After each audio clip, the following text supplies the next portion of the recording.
Hello, everyone. I'd like to go with you today through the MITRE Cyber Resiliency Engineering Framework. MITRE is an amazing organization that's been around for a long time and lately has been famous for really their influence in cybersecurity. They have a lot of things that they were involved in with defense and things before that, but now we see their influence with MITRE ATT&CK, with MITRE ENGAGE, MITRE DEFEND, and now with MITRE Cyber Resiliency Engineering Framework. It hasn't gotten the traction that some of the other frameworks like MITRE ATT&CK have received so far. But I think it will, because right now people are realizing that resiliency is more important than ever, and that the chances of attack are very high, and the chances of you blocking it successfully are not as high. So you will need to have a good plan for resiliency in place. So what does this framework do? It really focuses on four major goals: anticipate, withstand, recover, and adapt. It has 8 objectives: prevent or avoid, prepare, continue, constrain, reconstitute, understand, transform, and re-architect. And there are a lot of techniques as a part of this that really support those objectives. There are also some design principles for designing cyber resilient systems. And there's security design principles, there's resilience engineering design principles, there's evolvability design principles, and survivability design principles. Now, one thing that I've talked about before that is really unique about the cyber resiliency engineering framework is it really is taking kind of that security idea and layering in adaptation and resilience. So security is still a part of this. You still need to cover yourself. You still need to protect yourself. You still need to do that, but you need to be adaptive and responsive. So I'm thinking about, flexing under an attack and bouncing back from an attack rather than cracking under an attack, rather than being crushed, rather than going down, taking some systems offline, but keeping most of production up. Or if production needs to come down, can it come back quickly so that business is minimally impacted? That's really what we're trying to do here, is prevent catastrophic business impact with cyber resiliency. So in those design principles, security design principles have things like defense in depth and isolation and least privilege and least common mechanism and layering and modularity and evolvability of security. And so a lot of those are common, especially defense in depth. That's like, and least privilege. Those are like lingo of the day for cybersecurity experts. But it adds in like resilience engineering stuff like functional redundancy and layered defense and complexity avoidance. What does complexity avoidance mean? The more complex your system is, the harder it is going to be to recover, because you have a lot of complexity to rebuild. Where a simple system is easy to recover. Localized capacity, meaning you have extra storage, extra bandwidth, etc. Human backup. Can humans do the processes without going cyber? And reorganizing. And then in the evolvability is mimicry, decentralization, targeted modularity, redundancy, margin, slack. What do you have to do in your system to be able to evolve? What are the processes to evolve? What if you want a self-training system, or if you want a system that isn't self-training but has enough slack in the system so that you can evolve and change your strategy to the attack? What extra slack do you need? What do you need? And one big part of that is decentralization, is having not a centralized, thing that is easy to attack, but a decentralized thing. So when there is an attack going on, you can respond from several different places. And then survivability is another part of this. And mobility is a part of survivability. So let's take my whole infrastructure and go to the cloud. I've done that in incident response so far. Like I've had people that their Exchange environments under attack or has been attacked. They're down.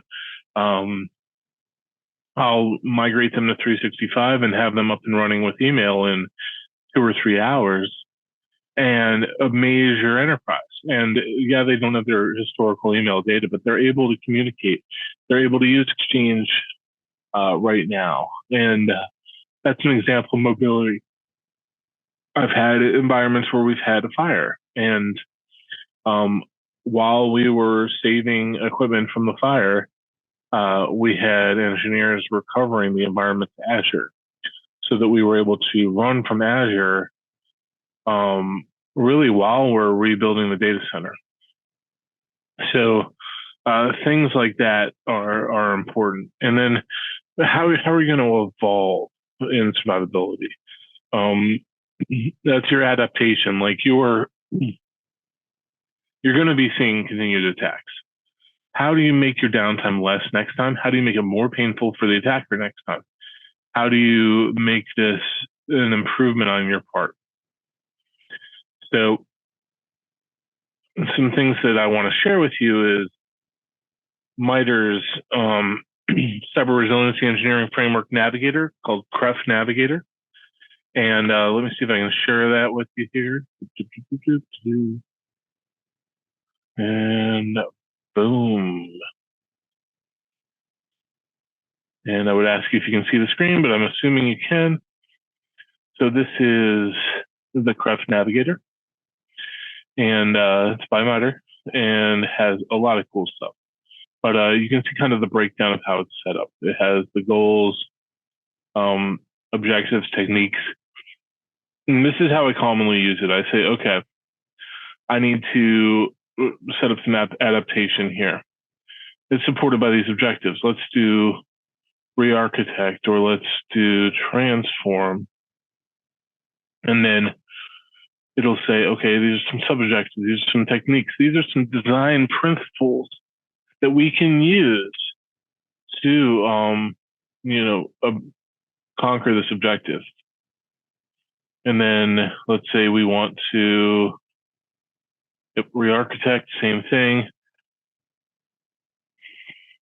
Reduce attack surface, realign, establish non-persistence, etc.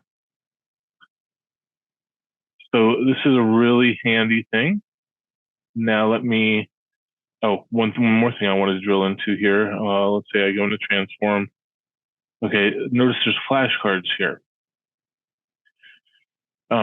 There's also they linked to the NIST, SP 800-161 V2R1. Caution you, this does not help you deploy it. This is this is an engineering specification. This does not give you guidelines on how to do anything. One of the tricky things about NIST documents in general is, they'll give you great specifications, but no real guidance on implementation. And then there's flashcards. That's PowerPoint on flashcards on the CREF Navigator. So this is an amazing tool. Let's go and check out relationships. You can see here this crazy relationship matrix. And so you can say, okay, I'm putting in some deception. I'm putting in, let's see here, disinformation. And you can see what that's affecting here. You can follow that to prevent or anticipate, prevent or avoid. So you can follow through any of these and compare them. I love this visualization. It's awesome. But they also have relationships with attack. And this is where it really gets crazy. Okay, so here's attack techniques and here's CREF techniques and how they're kind of mapping together. So these are things the attacker is doing, and these are things you're doing. Got it? So you can select these, hide some, etc. What's really cool is you can export these to another system. Pardon the yawn. And you can import also. So, and potential effects on adversary actions. So if you do something, what does it cause the attacker to do? Or how is the attacker going to respond? Or what to do to the attacker's attack? This is an awesome way of thinking because it really helps you determine the right kind of based on the risks you have, based on what resources you have. Let's say segmentation seems like a really easy thing to do. Let's focus on segmentation. Like segmentation. Now, predefined segmentation is the easy one. Dynamic, there's a lot of policies to write. Let's say I'm doing predefined. And let's go segmentation. Oop, there's predefined.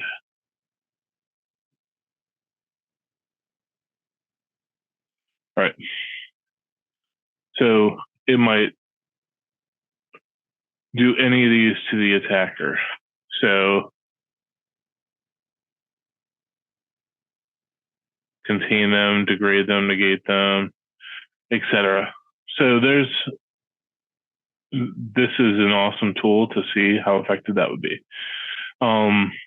You know, dynamic segmentation is kind of the cool new way to do it. Oh, a threat's detected. Let's create a segment and isolate that, whatever. That's cool too, but that's not what most networks don't have a policy-based engine in order to do that.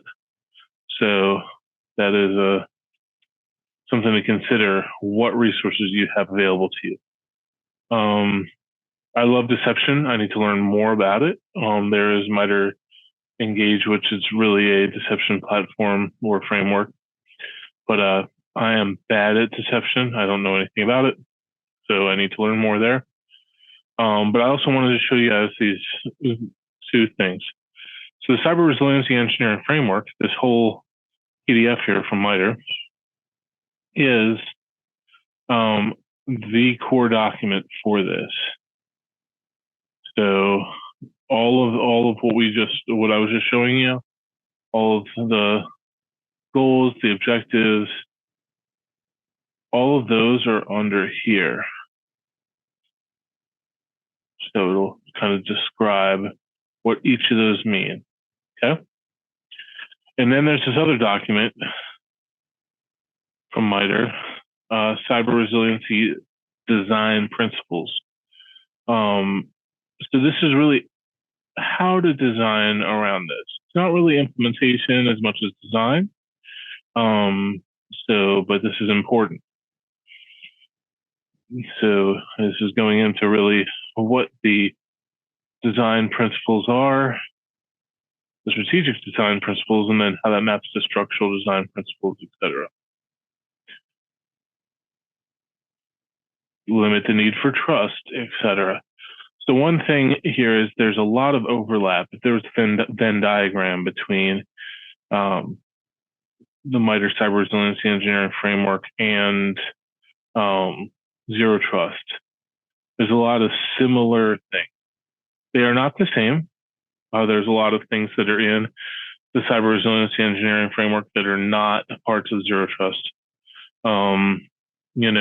Redundancy, et cetera. That has no place in Zero Trust. But